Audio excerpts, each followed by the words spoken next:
अच्छा, एक बहुत अहम चीज़ मैं आपको बता रहा हूँ। ये इस रबीउल अव्वल शरीफ के इब्तिदा की पहला खिताब है, मैं आपके सामने कर रहा हूँ। लोग कहते हैं, ये भी कहते हैं, चलो मान लिया हुजूर तशरीफ़ लाए थे, खुशी उस वक्त की थी, लेकिन अब तो 1400 साल गुजर गए, अभी तक क्यों मनाते हो? हुजूर सल्लल्लाहु ताला अलैहि वसल्लम जिस वक्त आए उस वक्त खुशी मना लिया गया होगा, वो अलग बात है, लेकिन अब तक क्यों मनाते हो? जवाब सुनो मेरे अजीज़ों, इसलिए कि आम लोगों की बात अलग है, मुस्तफ़ा की बात अलग है। वो आम लोगों में से नहीं है। इस पूरी कायनात में मैं एक मिसाल आपको देता हूँ, चाहे हमारे इस स्टेज की मिसाल ले लो, इस पंडाल की ले लो, या किसी की शादी की मिसाल। किसी के यहाँ शादी हो रही है, आपके भाई की, बहन की, किसी की भी, हॉल बुक किया आपने, पूरा सजाया, लाइट लगाया और बहुत कुछ आपने सजावट के साथ, कुर्सी रखी, मिंबर सजाया, दावत दिया, बारातियों को बुलाया, और उसके बाद हुआ क्या? शाम तक ये महफिल चलती है।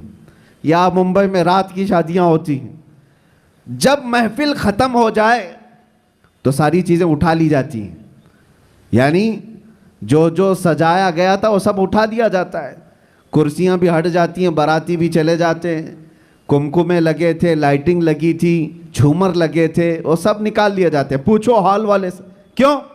मियाँ वो दूल्हे के लिए सजाया गया, शादी उसकी थी, दूल्हा आया और दूल्हे के आने से पहले बाराती भी आए, लेकिन महफिल जब ख़त्म हो गई, निकाह हो गया, दूल्हा जब चला गया तो लाइटिंग भी उठा ली गई, कुर्सियां भी हटा दी गई, सजावट भी निकाल दी गई, और हाल बेहाल हो जाता है, ख़त्म हो गया। ये एक मिसाल दे रहा हूं, दुनिया में एक दस्तूर है या नहीं, जिसके यहाँ भी शादी ब्याह वगैरह कुछ हो, जिसके लिए सजाया जाता है, जब तक वो बैठा है तब तक की सजावट है, और दूल्हा जब चला जाए तो सजावट नहीं रहती, निकाल दी जाती है। एक दिन ज्यादा से ज्यादा दूसरे दिन हो सकता है, पिंडाल भी हटा दिए जाते हैं। ये मिसाल जहन में रखो और फिर इस कायनात को देखो। ये कायनात किसके लिए सजाई गई है? ये जमीन का बिछोना किसके लिए था? यह आसमान किसके लिए ताना गया था? इसमें झिलमिलाते हुए सितारे और चांद सूरज किसके लिए बनाए गए थे? ये जमीन का बिछोना किसके लिए था? यह आसमान किसके लिए ताना गया था? इसमें झिलमिलाते हुए सितारे और चांद सूरज किसके लिए बनाए गए थे? खुद हदीस पाक में है, अल्लाह के नबी फरमाते हैं, ये रब ताला का फरमान है, लौलाक लमा खलक़तु दुनिया वल अफलाक वल अर्दी। ऐ रसूल, अगर आपको पैदा करना ना होता तो ना मैं जमीन बनाता, ना आसमान बनाता, ना इस कायनात को बनाता। पता ये चला कि जो कुछ भी बना है वो मुस्तफ़ा के लिए बना है। वो जो न थे तो, और वो जो ना हो तो, जमीन का बिछोना मेरे मुस्तफ़ा के लिए बिछाया गया, आसमान की ये नीलगूं चादर मुस्तफ़ा के लिए तानी गई, इसमें सजावट, चांद सूरज तारे ये सब सजाए गए, और फिर 1,24,000 कमो बेश अंबिया बाराती बन करके तशरीफ लाए। हर आने वाला नबी मुस्तफ़ा के आने के कसीदे पढ़ता था, बाद आने वाले आखिरी नबी की बशारतें देता था। अब सुनो मेरे अजीजों, ये दरख्तों की सजावट, ये समंदरों की लहरें, ये नदियों की बहारें, और जो कुछ भी दुनिया में सजावट है, पता तो ये चला ये मुस्तफ़ा के लिए है, ये हुजूर के लिए सजाया गया। अंबिया की ये बारात आई 1,24,000 कमोबे, वो आखिरी नबी के आने की बशारत सुनाने के लिए आते रहे। बात तो सही है, सब कुछ बना मुस्तफ़ा के लिए। अब वो कायनात का दूल्हा आमिना की गोद में 12 रबीउल अव्वल को तशरीफ लाता है। वो कायनात का आका व मौला मक्का में 53 साल गुजारा, मदीना तैयबा में 10 साल गुजारा। अब जैसे कि मैंने दस्तूर के एतबार से मिसाल देकर के दुनिया में बताया था, 63 साल की उम्र होने के बाद रसूल पाक सल्लल्लाहु ताला अलैहि वसल्लम इस दारे पानी से रुखसत हो जाते हैं, चले गए, हमारी आंखों से पोशीदा हुए। अब दुनिया का यही तो सवाल है, लोगों का यही तो सवाल है कि जब नबी पाक तशरीफ लाए थे उस वक्त मीलाद की खुशी मना ली गई, हो गया, अभी तक क्यों मनाते हो? 1400 साल गुजर गए, अभी तक क्यों मनाते हो? उनके जवाब के लिए मैंने इतनी सारी तमहीद बांधी है। उनको ये कहता हूं, ये दुनिया की मिसाल अलग है। जब दूल्हा उठ करके चला जाता है तो सजावट भी खत्म होती है। हमने देखा जमीन अभी भी बाकी है, आसमान अभी भी बाकी है, चांद सूरज की रोशनियां अभी भी झिलमिला रही हैं। न दरख्त कम हुए, न समंदरों की लहरें कम हुई, न दरियाओं की तुग़यानियां। इस कायनात की रंग और रोशन और जो भी चमक है उसी तरह बरकरार है। पता क्या चला? चांद से पूछो, सितारों से पूछो, सूरज से पूछो, जमीन और आसमान के इस पूरे ताने बाने को पूछो, अभी तक तुम क्यों बाकी हो? दूल्हा तो चला गया, दूल्हे के लिए जो चीज सजाई जाती है, जब दूल्हा जाता है तो सजावट भी चली जाती है। इनसे पूछो अभी तक तुम क्यों बाकी हो? जमीन भी तुम्हें थप्पड़ मार कर कहेगी, आसमान भी पुकार कर कहेगा, नादान तू क्या समझता है? उस रसूल पाक को चले गए, नहीं गए, तू जिंदा है वल्लाह, तू जिंदा है वल्लाह, मेरी चश्मे आलम से छुप जाने वाला। सुभान अल्लाह, सुभान अल्लाह। नारे तकबीर, नारे रिसालत, सरकार की आमद, सरकार की आमद। ये कायनात की सारी रोशनियां ये बताती हैं सूरज बाकी है, चांद बाकी है, सितारे बाकी हैं। बाकी दिखते हैं कि नहीं दिखते? जिनको नहीं दिखते उनसे हमारा कलाम भी नहीं। जिनको दिख रही ये सारी चीजें, उनसे मैं कह रहा हूं ये सारी चीजें चमक चमक चमक करके तुम्हें बता रही हैं दूल्हा सिर्फ छुपा है, गया नहीं है। बेशक, सुभान अल्लाह। कायनात का आका पर्दा अपने चेहरे पर डाल दिया, या फिर ये तकाज़ा बशरियत है वादा इलाही के मुताबिक। लेकिन मेरे अजीजों, इसीलिए आला हजरत ने क्या कहा? मेरी चश्मे आलम से छुप जाने वाले, चश्मे आलम से छुपा है। इसका मतलब ये नहीं है जैसे दुनिया का दूल्हा उठ करके चला गया तो सजावट भी चली जाएगी। ये कायनात का आका और मौला आज भी मदीना तैयबा से वो सल्तनत चला रहा है जिसको कहते हैं। मेरे अजीजों, आज तक हमारे दिलों पर, हमारी रूहों पर कोई दूसरा राज नहीं कर सका। वो कोई और होंगे जो किसी के आगे पीछे घूमते होंगे, लेकिन सच बताऊं करोड़ों मुसलमानों पर आज भी जिसकी हुक्मरानी है उसको कहा जाता है आई नई हुकूमत सिक्का नया चलेगा, आई नई हुकूमत सिक्का नया चलेगा। आलम में रंग बदला सुबह शबे विलादत, सुभान अल्लाह। हुजूर की विलादत की सुबह से जो हुक्मरानी तब्दील हुई है वो क़यामत तक नहीं बदल सकती। हाँ, इलेक्शन सिलेक्शन ये सब चलते रहेंगे, रूहों पर और दिलों पर जिसकी हुक्मरानी है वो ताजदार मदीना सल्लल्लाहु अलैहि वसल्लम की है, आकाए कौनैन की है। इसीलिए मेरे मुर्शिद गिरामी हुजूर सय्यदी ताजुल शरिया रहमतुल्लाह ताला अलैह फरमाते हैं, जहां बानी अता कर दें भरी जन्नत हिबा करते हैं। नबी मुख्तार कुल हैं, जिसे जो चाहे अता कर दे। नबी मुख्तार कुल हैं, जिसे जो चाहे अता कर दे। हाँ, एक शेर आपकी इस नात का है, नबी मुख्तार कुल हैं, जिसे जो चाहे अता कर दे। इसी तरह वो कहते हैं जमीन को आसमां कर दे, सुरैया को सरा कर दे। ये कौन कर सकता है? जिसको अल्लाह ने वो हुक्मरानी अता की हो, वो बादशाही अता की हो। हमारा बादशाह वो ताजदार मदीना सल्लल्लाहु अलैहि वसल्लम की ही जात से हमारे। इसीलिए आला हजरत ने हुजूर सल्लल्लाहु ताला अलैहि वसल्लम के जो लक़ब हैं उन अलक़ाब में एक लक़ब ये भी जिक्र किया है, मालिकु रिक़ाबिल उम्म, उम्मत के सारे इंसानों की गर्दनों का तन्हा मालिक, हम सब की गर्दनों का मालिक। और ये मसलक और ये मजहब किसने हमें सिखाया है? वो सहाबा ने सिखाया है। सब कुछ लुटाया हुजूर के दरबार में और ये कहा जान दी हुई उसी की थी, हक तो ये है कि हक अदा ना हुआ। हम सब की गर्दनों का मालिक वो ताजदार मदीना सल्लल्लाहु ताला अलैहि वसल्लम की जात। और कुरान भी कहता है अन्नबिय्यु औला बिल मुमिनीना मिन अनफुसिहिम, मोमिनों से उनकी जान से ज्यादा हकदार अल्लाह के नबी हैं। हमारी जान से ज्यादा हकदार कौन है? अल्लाह के नबी की जात है। तो जिसकी हमारे लिए इतनी ज्यादा इंपॉर्टेंस आप समझ रहे हो, इतनी ज्यादा अहमियत हो, मियाँ उसकी मीलाद हम साल में एक बार थोड़ी ना, हर घंटे मनाएं तो भी कुछ लोग ये मुझसे सवाल भी कर रहे थे, मीलाद शरीफ 12 रबीउल अव्वल शरीफ को हर साल जिस तरह मनाया जाता है, इस साल भी मनाएं या नहीं मनाएं? मेरे अजीजों, इस साल क्या, हमारा मसलक तो ये कहता है हश्र तक डालेंगे हम। सुभान अल्लाह। इस साल की बात कर रहे हो, हश्र तक डालेंगे हम, पैदाइश मौला की धूम। अच्छा, ये सवाल किस लिए किया?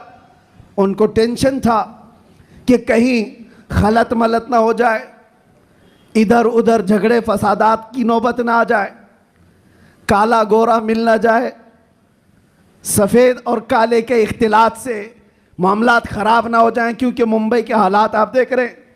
इसलिए शायद किसी ने सवाल किया इस साल मनाना है कि नहीं मनाना है। अरे मियाँ, तुम हालात के मोमिन हो या अल्लाह पर ईमान लाए हुए हो? हालात के मोमिन हो। हालात इस तरह हर साल आते रहेंगे, हर महीने आते रहेंगे। हम तो वो मोमिन हैं जो बचपन से ये सलाम पढ़ते आ रहे हैं, मेरा लाशा भी कहेगा मैं वो सुन्नी हूं जमीले कादरी, मरने के बाद मेरा लाशा भी कहेगा। जब हम अपनी मस्जिदों से कहते लाशा भी कहेगा, अभी तो जिंदा है, अभी तो जिंदा है। किसने कहा तुमको कि मिलाद नहीं मना सकते, जुलूस नहीं निकाल सकते? अरे उन लोगों का, हुकूमत का, डिपार्टमेंट का जुलूस अपनी जगह पर, दीवानों का जुलूस अपनी जगह पर। सुभान अल्लाह, सुभान अल्लाह। हम किसी को दिखाने के लिए नहीं करना चाहते। हम जो कुछ भी करते हैं वो मेरे मुस्तफ़ा की इज्जत के लिए करते हैं।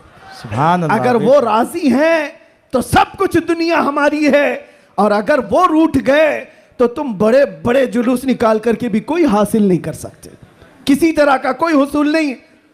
तो मैं ये कह रहा था, हश्र तक डालेंगे हम। आला हजरत क्या सिखाते हैं? हश्र तक डालेंगे हम पैदाइश मौला की धूम, मिसले फारस नजद के किले गिराते जाएंगे। हुआ क्या था?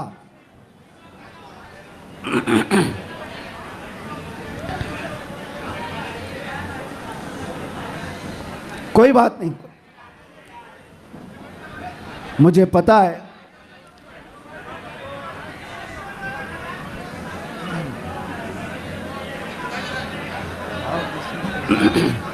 क्राउड ज्यादा है, जगह कम है। तवज्जो, आप तवज्जो रख रहे हैं? हाँ, जो लोग खड़े हैं वो खड़े रहने दें, जो बैठे हैं वो बैठे रहने दें। इतना अपने जहन में, अपने तस्वुर में सजा करके चलें कि मुस्तफ़ा करीम सल्लल्लाहु ताला अलैहि वसल्लम जिसे जहाँ चाहे वहाँ बिठाएंगे और जिसे जहाँ चाहे वहाँ खड़ा करेंगे। लब्बैक या रसूल अल्लाह, लब्बैक या रसूल अल्लाह, लब्बैक या रसूल अल्लाह, लब्बैक या रसूल अल्लाह। हुआ क्या था? जिस दिन हुजूर पाक की विलादत हुई थी, उस दिन बहुत सारे हालात पूरी दुनिया के बदले हुए थे। एक मुल्क शाम की नदी है वो सूख गई, और एक सूखी हुई उसमें पानी जारी हो गया बरसों से। और ईरान का आतिश कदा जो 1000 साल से आग जल रही थी, जिसकी पूजा की जाती थी, अचानक वो आग बुझ गई। ये सब जो अजीब व गरीब जो मामलात हुए थे, उन अजीब व गरीब मामलात में एक और काम मैं आपको बता रहा हूं, बस आपकी हमामी रही तो मैं गुफ्तगू खत्म कर देता हूं। एक बहुत अजीब व गरीब काम जो हुआ था, 12 रबीउल अव्वल की सुबह है, और मदाइन में, इराक का एक शहर है, उस वक्त का जो बादशाह था किसरा, उसका बहुत बड़ा महल था, बहुत बड़ा। इतना बड़ा महल कि उसकी हिफाजत के लिए 1 लाख फौजी खड़े रहते थे। 1 लाख फौजी उस किले की हिफाजत के लिए खड़े रहते। तो आप अंदाजा करो कितना बड़ा होगा। और उनका चैलेंज ये था, इस किले को कोई गिरा नहीं सकता, कुछ हो नहीं सकता। लेकिन 12 रबीउल अव्वल को अचानक उस किले के अंदर जलजला आया, और ऐसा जलजला कि वो दीवार शक हो गई, फट गई। आज भी वो किला इराक में मौजूद है, और फटी हुई दीवार के साथ उस दीवार के अंदर से एक आदमी गुजर भी सकता है। अब आप सोचो 2000 साल पुराना किला आज भी है तो उस वक्त कितना मजबूत रहा होगा। और जब हुजूर की विलादत का दिन था वो दीवार फट गई, जलजला आ गया, बादशाह परेशान हुआ, सारे नुजुमियों को बुलाया गया, काहिनों को बुलाया गया, ज्योतिषों को बुलाया गया, पूछा गया कि ये हुआ क्या, हमारा किला इस तरह से टूट नहीं सकता, कभी इसमें दरार आ नहीं सकती थी, ये हुआ कैसे, इतना बड़ा मामला। ज्योतिषों ने, काहिनों ने अपने इल्म के मुताबिक देख करके कहा यह मामला जमीन के हिलने का या सिर्फ जलजले का नहीं है, हमारा इल्म बता रहा है आज पूरी कायनात में एक कोई ऐसा मामला हुआ है जिसकी वजह से इतना बड़ा हादसा हुआ। बादशाह ने पूछा वो मामला क्या हुआ है? नुजुमियों ने कहा अरब में एक बच्चा पैदा हुआ है जिसकी वजह से तुम्हारी सल्तनत भी हमेशा के लिए खत्म होने वाली है। सुभान अल्लाह, सुभान अल्लाह। एक बच्चा अरब में पैदा हुआ है, एक बच्चा जिसकी वजह से सल्तनत किसरा भी खत्म हो जाएगी। बादशाह परेशान, लेकिन वो बच्चा कौन था उस वक्त उनको नहीं पता चला, लेकिन वो बच्चा था आमिना का लाल, अब्दुल्ला का दुलारा, मेरे रब्बे जुल जलाल का वो महबूब नबी जिसको हम अपना आका व मौला कहते हैं। अब सुनो, हुजूर की विलादत के दिन हुआ क्या था? फारस में किले के अंदर जलजला आया। तवज्जो, मैं एक शेर समझाने जा रहा हूं आला हजरत का। फारस उस इलाके को कहते हैं जो पूरा ईरान इराक उस वक्त था। फारस में जलजला आया और किला क्या हुआ, शक हुआ और दीवार फट गई। अब सुनो, वो एक बार हुआ था जब हुजूर की विलादत हुई थी 12 रबीउल अव्वल, फारस का किला फट गया। अब आला हजरत कहते हैं एक बार किले के अंदर दीवार में दरार आई थी हुजूर की विलादत की खबर सुन करके, लेकिन अब सुन्नियों का हाल ये है हश्र तक डालेंगे हम पैदाइश मौला की धूम, हश्र तक, हर साल नहीं, हर महीना नहीं, हर दिन। और जब जब तुम नबी पाक की विलादत का जिक्र करोगे तो होगा क्या? आला हजरत कहते हैं मिसले फारस यानी फारस की तरह। अब फारस का किला नहीं हिलेगा, नजद के किले गिराते जाएंगे। सुभान अल्लाह, सुभान अल्लाह। तकबीर, नारे रिसालत, जश्न ईद मिलादुन नबी, सरकार की आमद, दिलदार की आमद, शेरे हिंदुस्तान, मुजाहिदे अहले सुन्नत। नजद के किले गिराते जाएंगे। क्यों कहा? इसलिए कि नजद के किलों में आज भी जलजला आता है तो जिक्र मुस्तफा से आता है। बाकी तो शैतान तो वहदानियत की बात पहले से करता है। शैतान को तौहीद से कोई तकलीफ नहीं, अल्लाह की वहदानियत से कोई तकलीफ नहीं थी। शैतान को तकलीफ तो रिसालत से थी।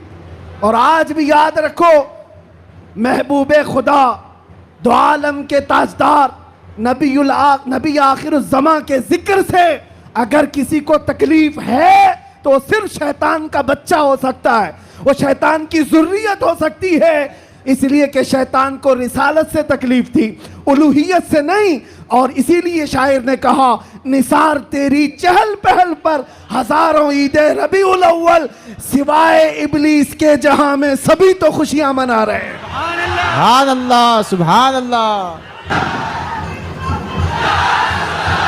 तवज्जो मेरे अजीजों, तवज्जो, सब जगह हमारी खुशियां हो रही हैं, आप टेंशन ना लो। जो भी आवाज है वो हुजूर पाक की खुशियों की ही आवाज है। अल्लाह, सुभान अल्लाह। नबी पाक सल्लल्लाहु ताला अलैहि वसल्लम की आमद की है। इसलिए कि हम ये मानते हैं जो कुछ भी है दुनिया में खुशी मनाने का सबब कुछ है, वो जो न थे तो और वो जो ना हो तो। अरे जान है वो जहान की, सिर्फ मुंबई की नहीं, जान है वो जहान की, और जान है तो जहान है। अकीदा है ना इस बात पर आपका? आप सुनो, तवज्जो इधर। इन दीवानों को हर जमाने में बहुत सारे लोगों ने मूव करने की कोशिश किया, टर्न करने की कोशिश किया, लेकिन जिसको हो दर्द का मजा नाजे दवा उठाए क्यों। सुभान अल्लाह। एक बात, एक भी सर इस मजमे में बैठा हुआ अगर कोई गाने बाजे या कोई इंटरटेनमेंट के लिए तुम्हें बुलाए तो क्या हुजूर का जिक्र देखते देखते उस तरफ तवज्जो कर सकते हो। करोड़ों की दौलत एक तरफ, गुंबदे खजरा का हुस्न एक तरफ। सुभान अल्लाह। हमारी सुभान आंखों अल्लाह। में जो जमाले मुस्तफा है, हमने तो हुजूर पाक के अक्से जमील को देखा नहीं, अरे गुंबद खजरा के जमाल पर हम अपनी आंखें कुर्बान करते हैं, सुभान अल्लाह। हम अपनी जानें कुर्बान करते हैं। इसलिए मैं आपसे क्या कह रहा हूं, इन दीवानों को हर जमाने में तूफानों ने, आंधियों ने और बहुत सारी चीजों ने अपनी तरफ माइल करने की अगरचे कोशिश की होगी, लेकिन इकबाल क्या कहता है सुनो। इकबाल ये कहता है, दिया जाने कभी यूरोप के कलीसाओं में तो कभी अफ्रीका के तपते हुए सहराओं में, आ गया ऐन लड़ाई में गर वक्त नमाज, किबला रूहों के जमीन बोस हुई कौम हिजाज। एक ही सप में खड़े हो गए महमूद अयास, ना कोई बंदा रहा ना कोई बंदा नवाज। सुभान अल्लाह। सुभान अल्लाह। आवाज उनको नहीं जा रही है।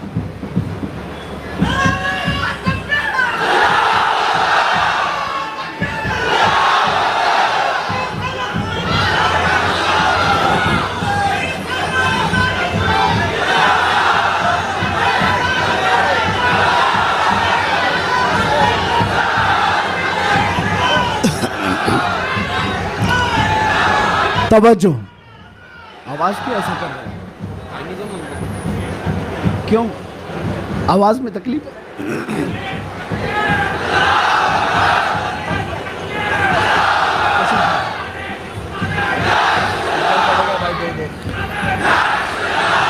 बहरहाल पीछे आवाज आ रही है, तवज्जो, बस बस।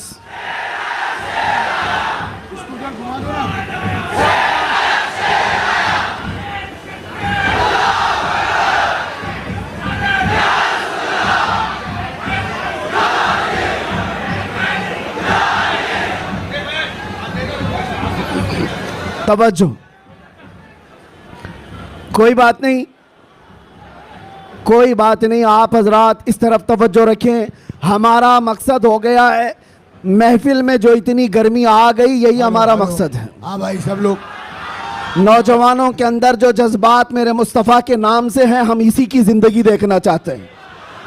किसी ऐरे गहरे नत्थु खेरे के नाम पर यह हाथ भी नहीं उठेंगे और जुबान भी नहीं खुलेगी। जब भी खुलेगी मेरे मुस्तफ़ा के लिए खुलेगी। बतला दो गुस्ताखे नबी को गैरत सुन्नी जिंदा है, उन पे मर मिटने का जज्बा कल भी था और अपना सब कुछ गुंबद खजरा कल भी था और मेरे नबी से मेरा